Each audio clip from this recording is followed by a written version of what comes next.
Assalamualaikum warahmatullahi wabarakatuh. Perkenalkan, nama saya Musa Prameswari Ramadhani dengan NIM 2201423 dari kelas 1 BPG SD akan menjelaskan materi dari mata kuliah Landasan Pendidikan yang berjudul Manusia dan Pendidikan. Pendidikan sangat penting dalam kehidupan dan tidak dapat dipisahkan dari kehidupan. Sifat yang mutlak dalam kehidupan, baik dalam kehidupan seseorang, keluarga, maupun bangsa dan negara.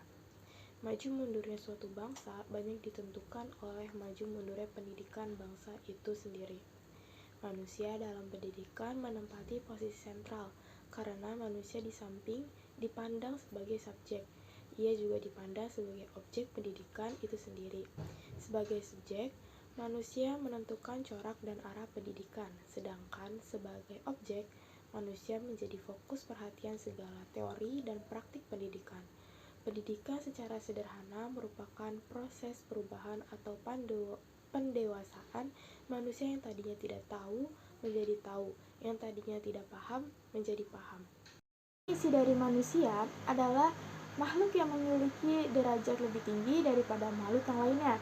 Adapun definisi dari pendidikan merupakan suatu proses yang dapat mengubah perilaku dan sikap manusia dalam upaya untuk menjadi dewasa melalui pengajaran dan pelatihan dalam pendidikan.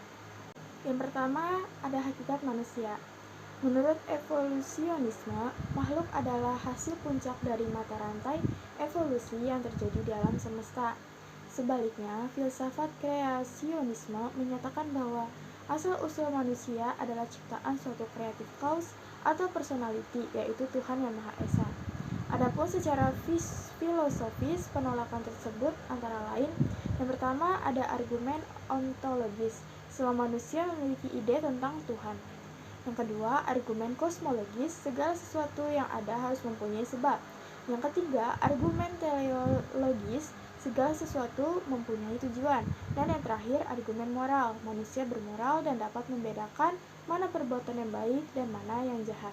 Kedua, manusia sebagai kesatuan badani rohani. Segala hal yang bersifat kejiwaan atau spiritual dipandang hanya sebagai resonansi dari fungsi organ tubuh. Menurut Plato, jiwa berperan sebagai pemimpin badan. Jiwalah yang mempengaruhi badan, karena itu badan memiliki ketergantungan pada jiwa. Menurut Schleiermacher, manusia adalah kesatuan dari yang bersifat rohani dan badani, yang secara prinsipal berbeda dari benda, hewan, tumbuhan, maupun Tuhan. Yang ketiga, individualitas atau personalitas.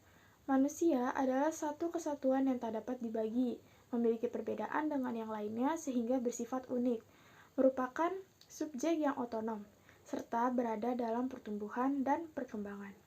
Yang keempat, ada sosialitas. Dalam hidup bersama dengan sesamanya, setiap individu menempati kedudukan tertentu, mempunyai dunia dan tujuan hidup masing-masing. Namun demikian, sekaligus ia pun mempunyai dunia bersama dan tujuan hidup bersama dengan sesamanya. Perbedaan dari makhluk sosial dan makhluk individu. Makhluk sosial, manusia tidak bisa hidup sendiri tanpa bantuan orang lain, jadi harus bersosialisasi. Yang kedua, makhluk individu, setiap manusia memiliki ciri khas masing-masing, baik sifat, fisik, kehidupan sosial, agama, dan lain-lainnya. Hal itulah yang membedakan dari individu yang satu dengan individu yang lain. 5. Keberbudayaan. Manusia menggunakan kebudayaan dalam rangka memenuhi berbagai kebutuhannya atau untuk mencapai berbagai tujuannya. Apabila manusia kurang bijaksana dalam mengembangkan atau menggunakannya, maka kebudayaan pun dapat menimbulkan hal yang mengancam eksistensi manusia.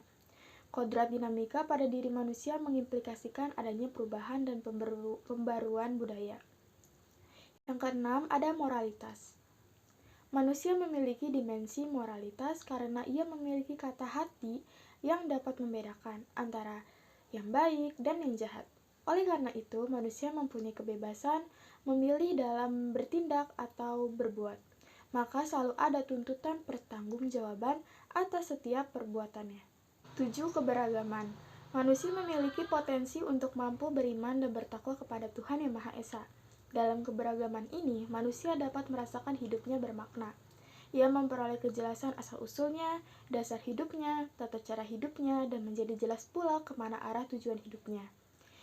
8. Historitas.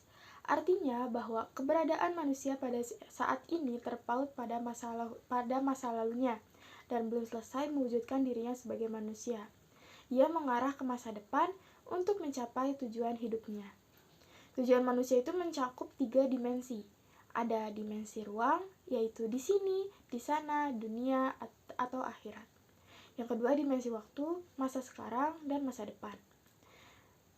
Yang ketiga, dimensi nilai, yaitu baik, mana yang baik dan yang tidak baik. Yang kesembilan, komunikasi atau interaksi. Dilakukannya baik secara vertikal, yaitu dengan Tuhannya, secara horizontal, yaitu dengan alam, atau sesama manusia, serta budayanya, dan bahkan dengan dirinya sendiri. Yang 10, ada dinamika. Andrej Jarkara, S.J., tahun 1986, menyatakan bahwa manusia mempunyai dinamika. Artinya, manusia tidak pernah berhenti, selalu dalam keaktifan, baik dalam aspek fisiologik maupun spiritualnya. Dinamika mempunyai arah horizontal, yaitu ke arah sesama dan dunia, maupun arah transendental, yaitu ke arah yang mutlak. Adapun dinamika itu adalah untuk penyempurnaan diri baik dalam hubungannya dengan sesama, dunia, dan Tuhan. Yang ke-11 ada eksistensi manusia adalah untuk menjadi manusia. Bagi manusia, bereksistensi berarti mengadakan dirinya secara aktif. Tegasnya, ia harus menjadi manusia yang ideal. Idealitas ini bersumber dari Tuhan melalui ajaran agama yang diturunkannya. Selanjutnya, ada prinsip-prinsip antropologis keharusan pendidikan, yaitu manusia sebagai makhluk yang perlu dididik dan perlu mendidik diri. Di sini ada 3 prinsip. Yang pertama ada prinsip historisitas, prinsip yang dimana manusia belum selesai mewujudkan dirinya sebagai manusia. Yang kedua, ada prinsip idealitas. Sosok manusia ideal merupakan gambaran manusia yang dicita-citakan atau yang seharusnya. Sebab itu, sosok manusia ideal tersebut belum terwujudkan, melainkan harus diupayakan untuk diwujudkan. Yang ketiga, ada prinsip posibilitas atau aktualitas. Manusia telah dibekali berbagai potensi untuk mampu menjadi manusia, bahwa berbagai kemampuan manusia tidak dibawa sejak lahir, namun harus diperoleh setelah lahir dalam perkembangan menuju kedewasaan. Selanjutnya ada prinsip-prinsip kemungkinan pendidikan, yaitu manusia sebagai makhluk yang dapat dididik. Yang pertama ada prinsip potensialitas. Manusia memiliki berbagai potensi, yaitu potensi untuk beriman dan bertakwa kepada Tuhan Yang Maha Esa, potensi untuk mampu berbuat baik, potensi cipta, rasa, karsa, dan potensi karya. Oleh sebab itu, manusia akan dapat dididik karena ia memiliki potensi untuk menjadi manusia yang ideal. Yang kedua, prinsip dinamika. Manusia itu sendiri memiliki dinamika untuk menjadi manusia ideal yang selalu aktif, baik dalam aspek fisiologik maupun spiritualnya. Ia selalu menginginkan dan mengejar segala hal yang lebih dari apa yang telah ada atau yang telah dicapainya, dan berupaya untuk mengaktualisasikan diri agar menjadi manusia yang ideal, baik dalam rangka interaksi secara horizontal maupun vertikal. Yang ketiga, prinsip individualitas. Manusia adalah individu yang memiliki kediri sendirian, bebas dan aktif berupaya untuk menjadi dirinya sendiri. Yang keempat, prinsip moralitas. Pendidikan bersifat normatif, artinya dilaksanakan berdasarkan sistem norma dan nilai tertentu. Pendidikan bertujuan agar manusia berakhlak mulia, agar manusia berperilaku sesuai dengan nilai dan norma-norma yang bersumber dari agama, manusia, masyarakat, dan budayanya. Yang kelima, atau prinsip yang terakhir, yaitu prinsip sosialitas. Hakikatnya berlangsung pendidikan, hakikatnya dalam pergaulan, interaksi atau komunikasi antar sesama manusia, pendidik, dan peserta didik. Melalui pergaulan tersebut, pengaruh pendidikan disampaikan oleh pendidik dan diterima oleh peserta didik. Dan yang terakhir adalah pendidikan sebagai humanisasi. Pertama itu ada definisi dari pendidikan atau definisi pendidikan yang tadi sebelumnya sudah dijelaskan, yaitu pendidikan merupakan suatu proses yang dapat mengubah perilaku dan sikap manusia dalam upaya untuk menjadi dewasa melalui pengajaran dan pelatihan dalam pendidikan. Nah, manusia itu adalah makhluk yang berdidik dan dapat dididik. Adapun manusia akan dapat menjadi manusia hanya melalui pendidikan. Sasaran dari pendidikan itu sendiri hakikatnya adalah manusia sebagian kesatuan integrasi. Jika tidak demikian, pendidikan tidak akan dapat membantu kita demi mewujudkan atau mengembangkan manusia seutuhnya. Selanjutnya, tujuan dan fungsi pendidikan. Yang pertama, akan menjadikan manusia yang beriman dan bertakwa kepada Tuhan Yang Maha Esa, berakhlak mulia, sehat, cerdas, berperasaan, berkemauan, dan mampu berkarya. Yang kedua, mampu memenuhi berbagai kebutuhannya secara wajar dan mampu mengendalikan hawa nafsunya. Yang ketiga, yaitu berkepribadian, bermasyarakat, dan berbudaya. Akan menjadikan manusia itu berkepribadian, bermasyarakat, dan berbudaya.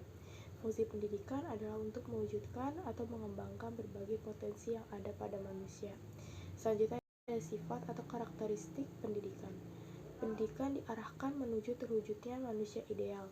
Sebab itu, pendidikan bersifat normatif. Kesimpulannya, manusia dan pendidikan sangat berkaitan erat karena fungsi dari pendidikan tersebut adalah untuk memanusiakan manusia. Adapun kesimpulan yang lainnya yaitu bahwa pada hakikatnya manusia dan pendidikan adalah satu kesatuan yang utuh dan tidak dapat dipisahkan karena subjek dan objek dari pendidikan itu sendiri adalah manusia. Maka dari itu, para pendidik dan calon pendidik perlu memahami hakikat manusia. Dengan pendidikan, maka manusia akan menjadi manusia yang seutuhnya, yaitu menjadi manusia yang ideal. Yang dimana dengan kata lain, manusia yang ideal itu adalah manusia yang diharapkan, dicita-citakan, atau menjadi manusia yang seharusnya. Sekian dari saya, kurang lebih yang mohon maaf. Wassalamualaikum warahmatullahi wabarakatuh.